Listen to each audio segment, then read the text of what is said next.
If you're an early stage Black founder, keep listening to learn how to survive your first 24 months as a startup entrepreneur. This is Michelle McKenzie, and welcome to the WTF Podcast, where we demystify entrepreneurship and the fog around funding.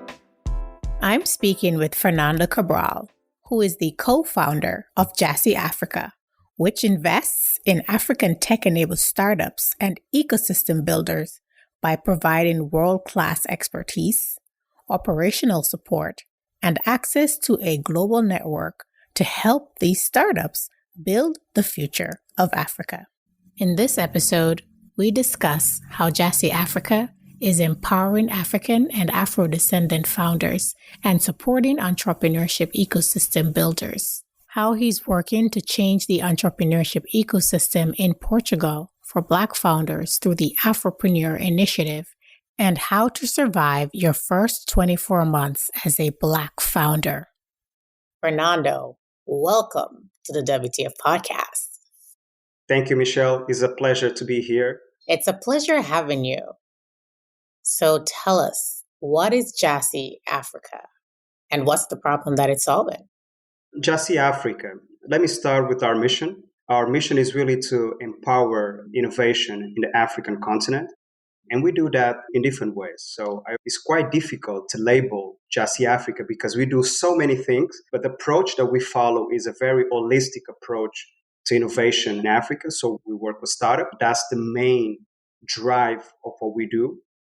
I would like to call us venture builders in that space because that's really what we love to do. We love to build products, solutions, find new ways to solve existing problems on the continent and not only on the continent. So we work with startups. We do that venture building work. We invest in startups as well. But the main drive of the work that we do with startups is venture building. We work as well with ecosystem builders. As part of the work that we do, we believe that we can't just build startups. We need to build the right environments for these startups to scale and really to deliver impact, because this is about impact. It's not about building startups, right? This is about building solutions and build impact for the continent. So we work with these ecosystem builders at different levels.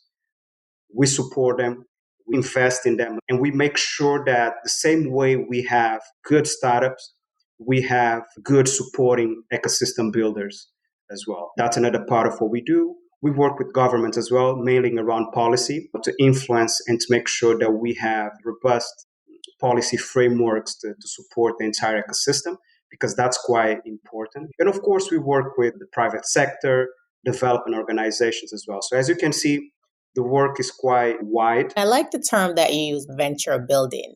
If you were to give a quick and easy definition for venture building, what would you say that is?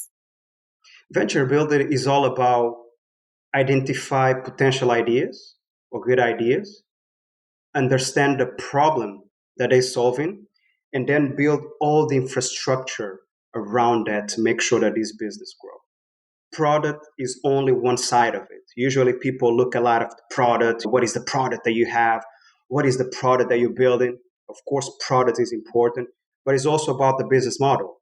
It's also about the team that you're building. It's all about your financials, right? So we bring all those pieces together, and that's what we call venture building.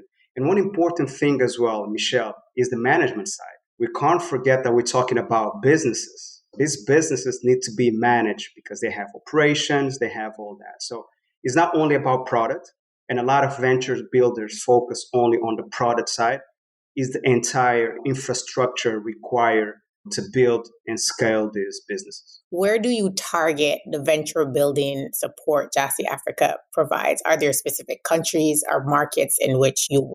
Yeah, so the focus is Sub-Saharan Africa, because when we talk about Africa, it's not only one market, right? Different markets. So we start with that, Sub-Saharan Africa. And within the Sub-Saharan Africa, we are, especially in the last 2 years, we've been focusing a lot on Lusophone Africa for many reasons, right? You have what we call the mainstream Africa, South Africa, Nigeria, Ethiopia, and so on, right? The Anglophone Africa, right? You have the Francophone Africa coming up, Senegal, Cote d'Ivoire, etc. And then you have Lusophone Africa. Sometimes people forget that Africa has 5 countries that speak Portuguese. And most of the times these countries are out of the equation.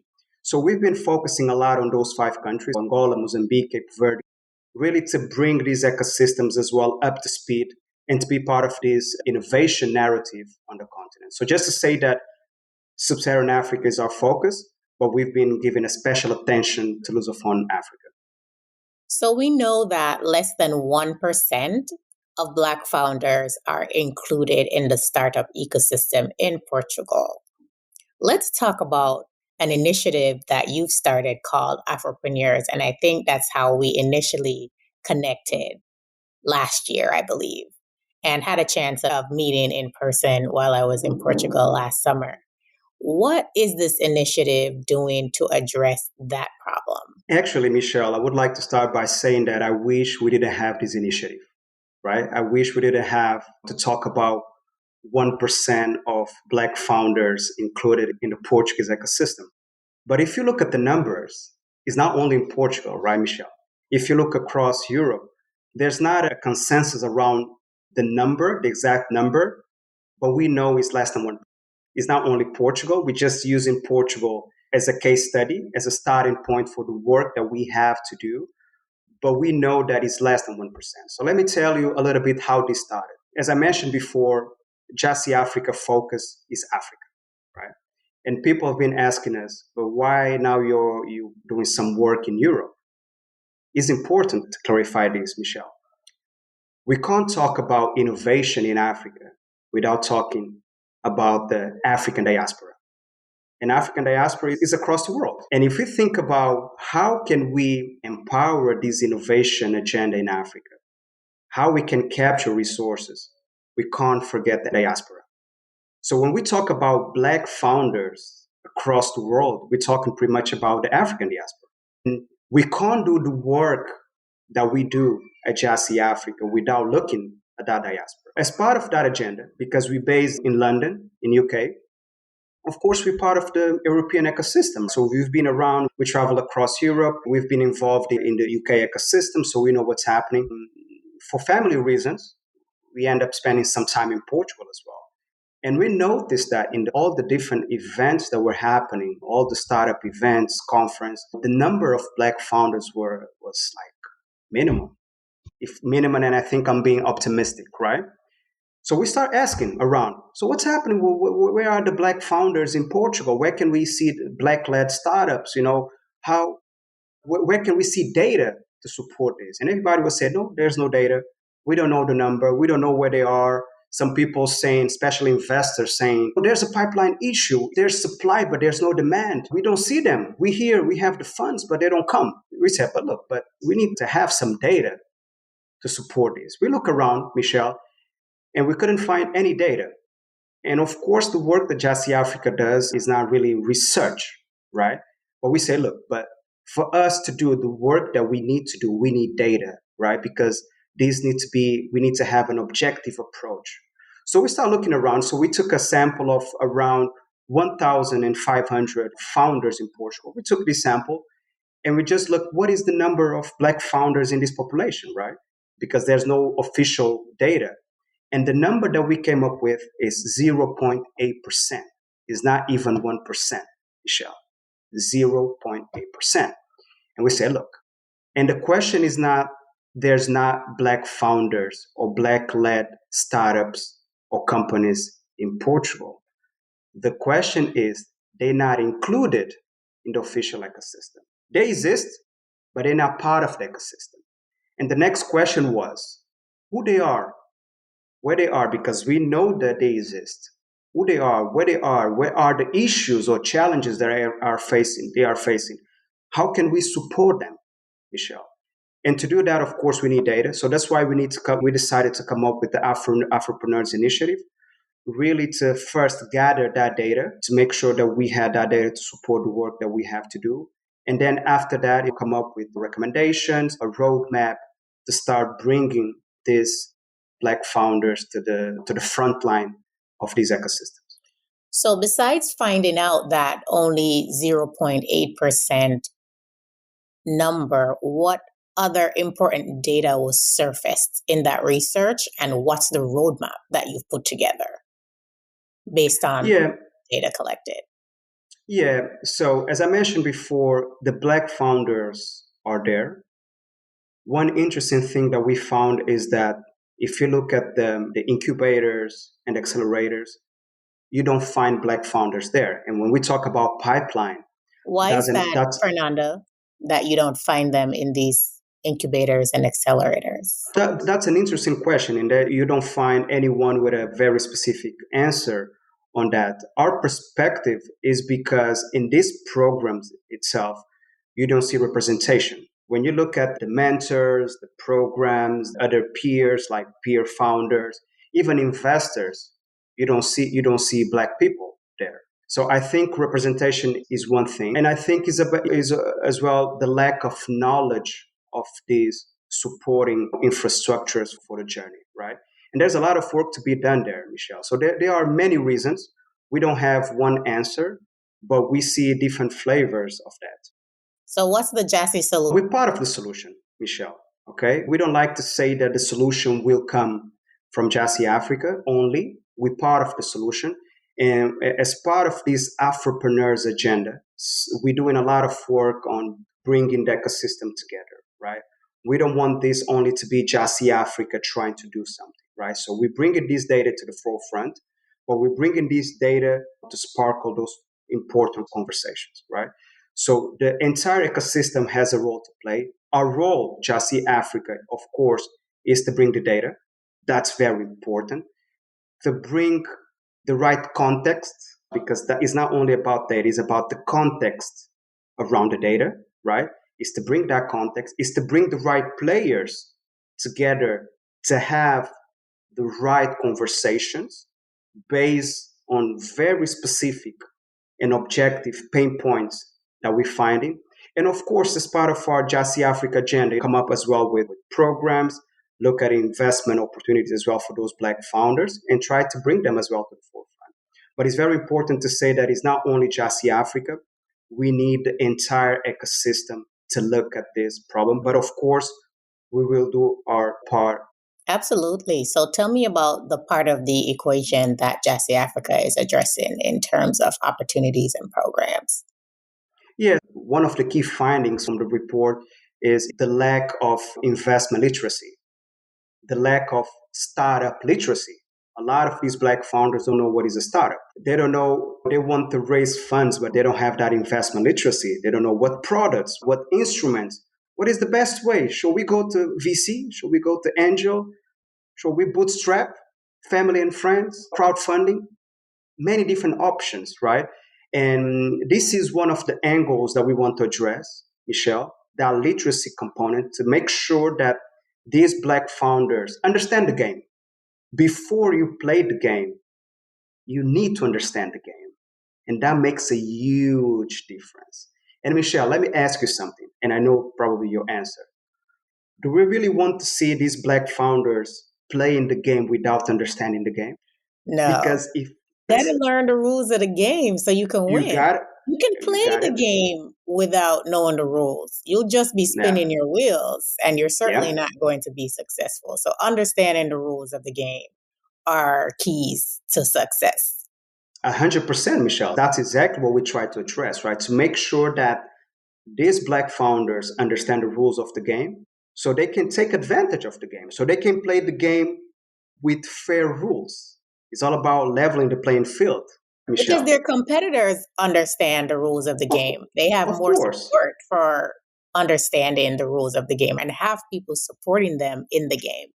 I guess like American football, I don't know the rules of that game very well, but I think you need people to block so that they don't get to the quarterback. So if you've got no Exactly. one blocking for you, just keep Hmm. getting sacked and it means you can't run the ball into the end zone. I hope I And, said that. All the football people, no. I don't really know. And even things like having the right coaches, right, Michelle? Having the right strategy for the game. So that's one part that Jassy wants to play. We want to play that part, really to make sure that these black founders understand the game, understand the rules of the game, and then they can play the game. That's the first bit. The second bit is more complex, right? Is to make sure that the ecosystem is ready for these black founders. And when we talk about black founders, we need to talk about black investors. The next question is how much funding goes to these black LPs? Black GP, sorry. We also Our know that funding, number is smaller in comparison as well. yeah, that's part of the problem, Michelle, right? Because even if we prepare these founders for the game, when they go in front of an audience that don't understand their problem statements, they don't relate with them, it's more difficult for them to fund their businesses, right? So if we want more diversity when it comes to capital and investment, we need to have more diversity in investors as well, right? So that's part of the equation as well. And actually, in Portugal, Michelle, as part of this study, we didn't find any black-led fund or organization.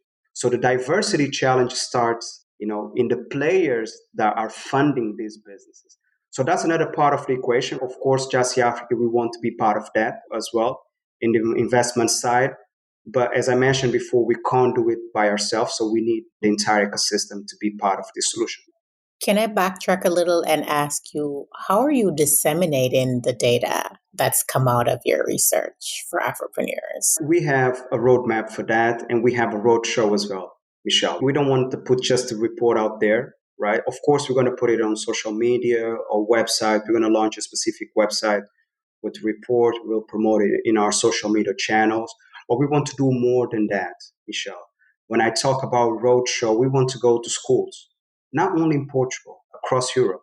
We want to go to conferences, right? We want to go to the TV. We want to go to radio stations. We want to be in the news. We want to be talking about this. So as part of our roadmap is not only launch a report and I say, here it is, please read it.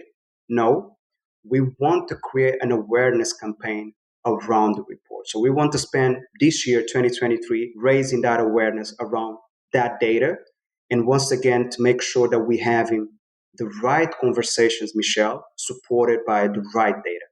No, that's important to get the information out. Awareness building is the first step. And after you've become aware now, the question is, so what? What are you going to do about it? We know that surviving the first 24 months in business as an entrepreneur is hard, but probably even harder for Black startups, whether in Africa or in the diaspora. And for part of the reasons that you mentioned before, maybe not knowing so well the rules of the games, not having champions or those refs, if we're using game analogies, to make the right calls for you. So, what must they do differently than other startups to survive that period? Once again, Michelle, just the fact that we're asking what they should do different shows the size of this problem. Because in a fair game, they shouldn't do anything different. They should just play the game and benefit from the game as anyone else. But the reality is, we know it's different, Michelle. And we need to have these conversations, right? We need to normalize these conversations. The more we talk about it, the more we own the data, the more we will own the narrative, right? Let's just focus on the Black-led startups outside Africa in the diaspora. It's very difficult for them to go through that valley of death, that period. A lot of them are bootstrapping, but it's not sustainable because you can't go that far if you don't have that generational wealth. And we need to talk about that. People don't have the money to start. You have to first have the money to Michelle, start and access to that friends and family support, access to investors. Yeah. Michelle, let me put it this way, Michelle. We need to go back, as you mentioned, to understand this. Even questions like to which schools these Black founders are going. We know these alumni networks are very important, Michelle. If you go to Ivy League, if you go to Harvard or Stanford, right, the probability of you having 50, 100 peers or friends that can have some capital to support your business is higher than if you don't go to those places. So we need to go back there. So the lack of relevant networks is another huge challenge for these Black founders. So when we talk about surviving the first 24 months, is exactly that, to make sure that they have the right supporting networks for that journey. And it's not only investors, Michelle. It's about find the right mentors, find the right programs, find the right people to build these startups, co-founders to build these startups. And relatability is a problem, right? So just to say that Yeah, that's the main thing. And I think the work that we have to do together is really to play in that level, that playing field, Michelle, and making sure that these Black founders have the right supporting system be part of this game. Otherwise, most of them won't survive that valley of death, which is before the 24 months, Michelle.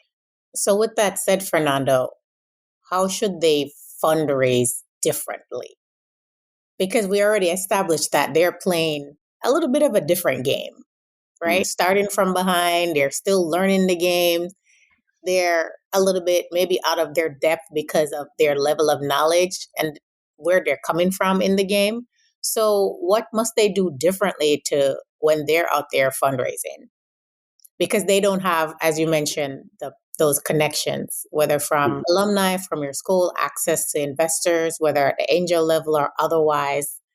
How do they fundraise differently to survive this period?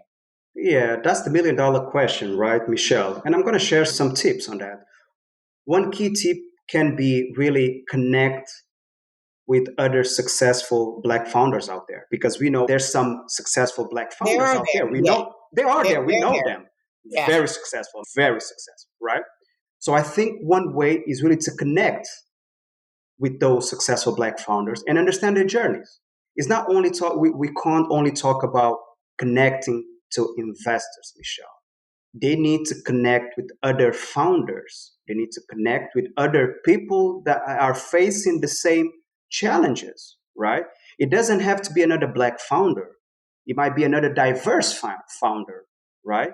It doesn't have to be Black on Black thing. It can be another diverse founder. It can be another woman that is facing the same challenges, right? Because there are funds out there with this diversity, Michelle, right? It's more difficult to find, but they are out there, right? So connecting with other successful founders when it comes to fundraising, they can understand a little bit the journey and the path to get there and start tapping into those networks, right? So I think that's number one thing. Before you go on to number two, Fernando, is this something that Jassy can help in terms of creating the space for people to be able to connect? Because sometimes you're like, how do I get access to these people? Access is important. I know they're out there. I see the articles in Forbes or wherever that these people are out there. I'm in Portugal or wherever I am in the diaspora. How do I get connected to these people? And I know we can use LinkedIn and all of these things, but sometimes it's hard making connections versus being put in a situation or an environment where it makes it a little bit easier to bring people together and to connect them. No, definitely, Michelle. And that's something that we've been doing because we all have a role to play in this equation. And our role, Jassy Africa, because we have access to specific tables, right? And we are sitting in those tables really to create this pathway for these Black founders and these Black investors that are coming, right? So definitely something that we're doing, and we want to do more, Michelle, create these environments where not only with other Black investors or other Black founders, anyone that is interested in this equality agenda. So definitely we want to create those spaces and make sure that those spaces are sustained on positive values, right? This is about innovation. This is about progress. This is about building together. This is about equality. That's the message. And we've been finding a lot of champions in this space. And it's all about bringing these champions and creating these spaces where we can connect and share, grow together. That's definitely part of our mission, Michelle, definitely. So, what are some other suggestions? So, one is to connect with other successful founders. What's another one? Another one, I'll be a little bit tough on this one, work hard. It's tough out there, right? It's work hard, Michelle. It's really do the homework. There's And no maybe, excuses. Fernando, it's not just enough to work hard. It's probably more about working smart.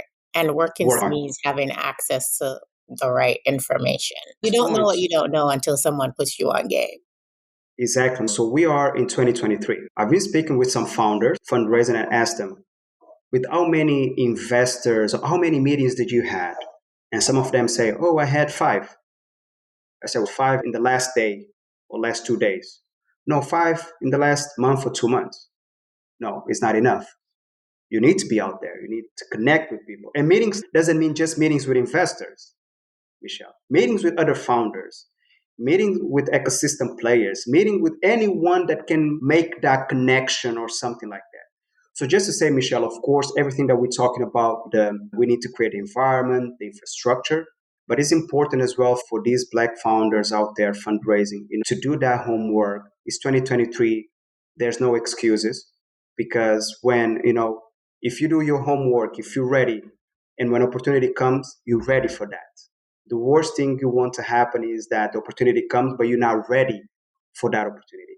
So I would say, yeah, work hard, work smart, and do that hustling. I think mindset is also important when you're approaching fundraising in terms of how you see yourself and what you have to offer. I had a guest on this season, the season that's streaming now, I think episode 4, season 6, talking about when he realized that he was fundraising incorrectly in terms of his approach. He said something profound. He said, I made the mistake of assuming that because something is important to me, it's important to everybody else, without really being specific in terms of communicating the value of the thing that you're trying to build or create or put into the world to the person on the other side who has the purse strings. You have to be able to communicate that value to them. What are you getting out of it? And understanding that you, the entrepreneur, you're the asset, you're the moneymaker, and you are presenting that investor with an opportunity to make money. So your approach and your mindset, how you approach the game, is also very important. For sure, Michelle, 100%. That's super key. Yeah. Now, as we're getting ready to wrap up, Fernando, what fuels you and gives you hope to continue pushing these initiatives along? The key word is purpose, Michelle. This is my purpose. I'm blessed to find this purpose, Michelle. I'm blessed to think about this is what I want to do for the rest of my life. And it's all about the purpose. It's a beautiful purpose, Michelle. The impact comes at many levels. And I would say that is this belief that we can build a more sustained world, is this belief that we can create a better world for our kids. I think that's really what drives me. And the belief that we can make a difference, and the belief that it doesn't have to be huge. We can work with what we have. It doesn't have to be huge. If we use the resources that we have and we apply them in the right place, right time, with the right people, Michelle, we can make a huge difference. And that's really what drives me. And see the impact of my small contribution, because it's small, but for me it's huge because that's my contribution. And the chance to inspire other people to contribute as well with what they have, with the resources they have, right? If all of us contribute to what we have, whatever that is, I think we can make an impact in this world, Michelle. So that's really what drives me. Thank you so much for that, Fernando. Tell the listeners where they can get access to that Afropreneur data, where to find it, where to learn more about Jassy Africa, and where to follow you on socials. Yes, I would say LinkedIn is the best channel to connect with me or with my team. The report through, and you can have access to the report with the links and all that. You will see a specific link for the website where you can download the report, and you will be able to see as well the video, the promo material, all that. So LinkedIn is our main channel to connect. And I can also drop a link to the data in the show notes. So make sure you check out the show notes. Michelle, thank you so much. Thank you so much for this interesting conversation. It's important for us to have more conversations like this one, because we need to create this new narrative, and we need to talk about this, and we need to create this community of champions that are pushing this agenda forward. So thank you very much for inviting me. It was a pleasure, and looking forward to our next chat. Absolutely. Thank you so much. To my listeners, I hope you enjoyed this episode. Don't keep good content to yourself. If you enjoyed this episode, let me know by rating, reviewing, and sharing this episode with 3 friends. Subscribe to the podcast at its home on the Alive Podcast Network. Follow the podcast on your favorite podcast streaming platforms like Apple Podcasts, Google Play, Spotify, and more to get notified when new episodes drop. To be a guest or sponsor the podcast, email where'sthefunding@gmail.com. Follow the podcast on Instagram at Where's the Funding _podcast and follow me, your host, Michelle J. McKenzie, and the show page on LinkedIn. Join me next Friday for another episode.